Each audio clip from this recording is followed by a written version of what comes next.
Okay, so we have a rainy morning. I am trying to set up my own little vibe here with lighting. As I set up, use metallics in this painting. So depending on the lighting, depending how the different metallics reflect the direction of the light, will reveal different aspects of the painting. But what I'm most here about, I'm ready to, close a few chapters in my brain for a while I focus on my next project. But I want to bring up the subject of pareidolia at this time.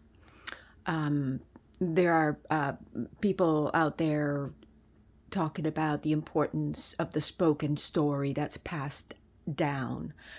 And absolutely, I do believe that this occurred.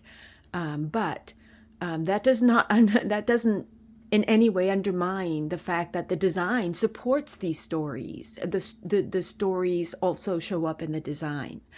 The word pareidolia is not a disease or mental illness or it is the actual way the brain processes information.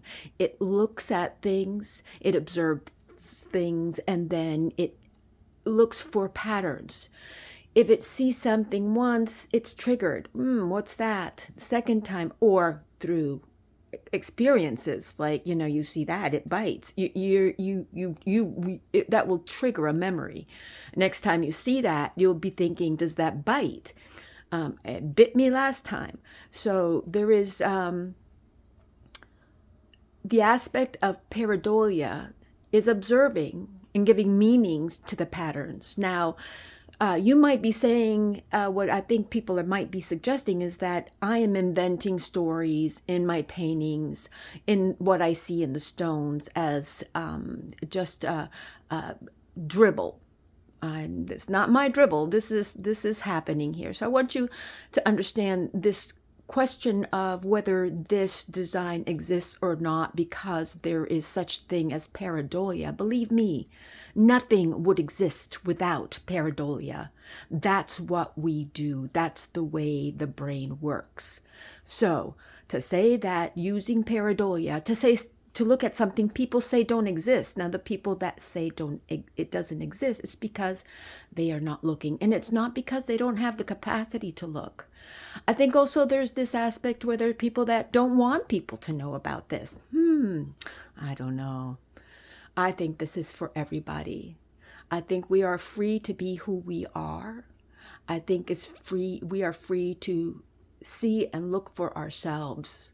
So, I think that sometimes religion tries to look for us and make decisions for us from the design. For example, they see the symbol of the snake as one thing, the apple another, and in reality, maybe these were tools that were used to use a cult to control humans, to keep them from growing to their greatest capacity, to keep them from making their own decisions and figuring things out for themselves. So I just want you to beware. I also want you to understand why I'm doing these videos. I'm presenting to you ideas that not ideas. I'm presenting to you different, my partner calls them archetypes. And I understand archetypes, and I see what the understanding of that. And these archetypes have been used and misused because they are imprinted in the human brain in such a way that it immediately looks at it and says, I know that.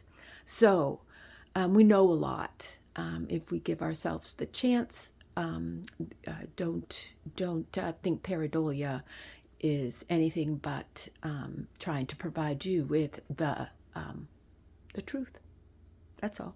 You need to look twice. You need to look 3 times. It builds. It works its way, and you begin to understand it. So You know, some people like to knock things they don't understand, but you'll understand this. All you have to do is spend a little time with it.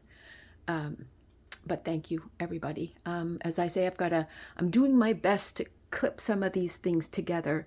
So I'm going to make one long movie, seeing if I can actually splice some of these things together. So bear with me. This is going to be but then I'm going to close that for a while as I go into the studio to paint. But I just want to, I want to get this done. When I'm done, I probably won't even be able to explain to you how I did it. Oh dear, but we'll get there. Thank you.